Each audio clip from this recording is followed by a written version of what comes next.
Você sabia que os soviéticos adoravam beber o refrigerante das casas mais rápidas? Pode até parecer um pouco absurdo, mas era realmente assim.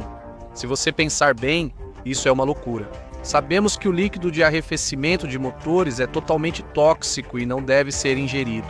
Porém, com os caças soviéticos não era desse jeito. Hoje trago o relato de um piloto envolvido em uma rede de corrupção, desse refrigerante mítico da União Soviética que podia ser comido. Antes, precisamos contextualizar. Muitos aviões usaram o refrigerante amado pelos pilotos soviéticos, como o Tupolev Tu-20 e dois, mas o mais famoso, claro, foi o MiG-25. Esse interceptador foi o mais rápido de sua época, chegando a velocidades de Mach 2,8 ou até mais, dependendo do quanto o piloto valorizava pouco a própria vida. Nos anos 70, a tecnologia de materiais era menos avançada que atualmente. Naquela época, só era possível um avião suportar o calor e o frio em alta velocidade, fabricando a fuselagem assim, em titânio. O titânio era extremamente resistente às temperaturas, mas muito caro. Embora aviões de titânio fossem tecnologicamente viáveis, o material inviabilizava a produção em massa. A solução encontrada pela equipe de desenvolvimento do Mikoyan Gurevich 25 foi simples. Não usaram titânio, mas sim aço. Aço pesado, mas resistente e barato. E para as mudanças de temperatura, cada centímetro possível foi resfriado para suportar qualquer temperatura, tanto as baixas quanto as altas. Criou-se um sistema de refrigeração e anticongelamento que permitia ao avião voar em grandes altitudes e alternar de subsônico para supersônico sem dificuldades. Esse sistema usava centenas de litros de um líquido semelhante ao álcool puro. Durante minha pesquisa, encontrei os relatos de Sergei Saveliev, tenente da aviação soviética na época, que viveu e fez parte da operação dos Mikoyan Gurevich 25 durante a Guerra Fria. E além disso, ele também viu com seus próprios olhos como se criou todo um mercado em torno do refrigerante dos caças soviéticos. Antes de voos em alta altitude e velocidade supersônica, cada avião recebia cerca de 60 litros além do querosene, litros de álcool médico puro e outros 350 litros de uma mistura hidroalcoólica a 60%. O etanol diluído era usado nos sistemas antigelo e de refrigeração, e o álcool puro servia para os radares e equipamentos eletrônicos. Por isso, o Mikoyan Gurevich 25R era apelidado de bebedor, gourmet voador ou vaca leiteira. Naturalmente, depois de cada voo, dezenas de litros desse valioso líquido restante eram drenados dos tanques. Eles eram engarrafados em todo tipo de recipientes e imediatamente se transformavam em uma espécie de moeda universal. Havia o suficiente para todos. Os pilotos costumavam ficar com o álcool retificado e os engenheiros ou técnicos com o diluído. Este tinha um leve cheiro de selantes de borracha. O chefe do serviço de combustíveis e lubrificantes tinha respeito especial. No seu depósito eram guardadas toneladas de álcool. Seu posto oficial era de capitão, mas todos o tratavam como coronel.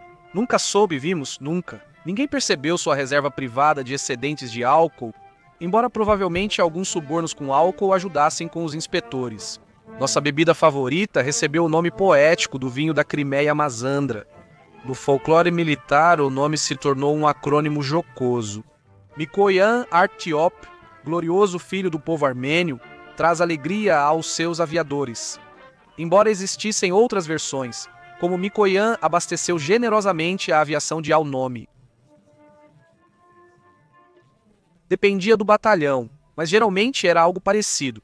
A quantidade de álcool que circulava em nossa base era difícil de imaginar. Por exemplo, quando um vizinho do dormitório, suboficial do serviço técnico, abria um grande armário. Trancadas, podiam ser vistas fileiras intermináveis de garrafas de 3 litros com mazandra, todas turvas, e fileiras de galões metálicos de 10 litros. Dizia-se que alguns mais enlouquecidos, ao ficarem sem recipientes, guardavam o álcool na banheira. Entre oficiais e suboficiais, o assunto favorito era como purificar o sabor da mazandra drenada do avião. Utilizava-se carvão ativado, ervas negras, cascas de noz e outros ingredientes para eliminar o cheiro. Era especialmente valorizada a mazandra sem gosto estranho, ou seja, aquela que não tocava diretamente o avião. Nunca vi diretamente, mas é óbvio. Muitas vezes, quando era atribuída a quantidade para o voo, Não se despejava para obter a mazandra altamente pura. Alguns recorriam a uma armadilha suja. Antes do voo, despejavam no sistema o líquido drenado de outro avião e guardavam o novo. Isso era arriscado, já que a mistura podia falhar a menos 60 graus ou em velocidade supersônica. Quando a superfície do avião superava 1000 graus, a moeda alcoólica da base tinha demanda não só entre aviadores, mas também entre tanqueiros e infantaria motorizada. Podia ser trocada por muitas coisas ou até mesmo vendida para civis da República Democrática Alemã, que certamente a apreciavam. Não é todo dia que se pode beber álcool aquecido e resfriado diretamente da barriga de um Mikoyan Gurevich, 25. Diziam que alguns técnicos espertos economizavam tanto álcool que conseguiam comprar um Siguli. Sobre Mikoyan Artyom e sua criação, circularam muitas anedotas engraçadas.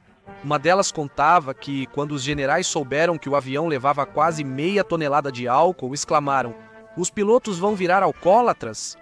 Mikoyan respondeu: "Se for preciso para o desempenho do avião, eu coloco conhaque, e a moral dos pilotos é problema de vocês." Álcool grátis em casa ficou no passado.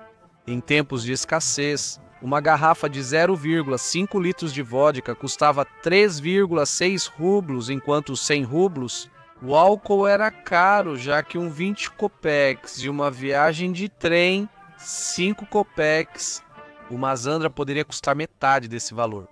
Hoje em dia, uma garrafa de vodka custa o mesmo que 5 viagens de metrô ou 6 pães. Muito, muito caro. Na verdade, é 3 ou 4 vezes mais barato, para ser exato. Atualmente, os Mikoyan Gurevich 25 e Tu 22M já fazem parte da história. Inicialmente usavam 400 litros de álcool, mas após reclamações dos oficiais ao fabricante, agora usam só 5 litros, insuficiente para abastecer toda uma base. O fato de haver tanto álcool quanto quiséssemos beber não nos tornou alcoólatras. Claro, bebíamos, mas apenas em momentos especiais, como celebrações. E fora isso, um pequeno gole de vez em quando para aquecer a garganta. Trabalhar nas bases aéreas da República Democrática da Alemanha era bastante prestigiado e muito bem pago.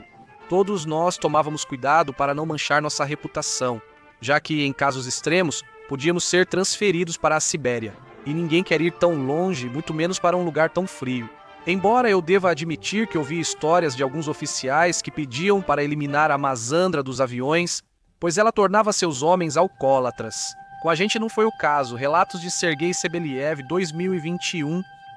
O que acharam do relato de hoje? Leio para os comentários de vocês. Você sabia que um helicóptero caiu no reator 4 de Chernobyl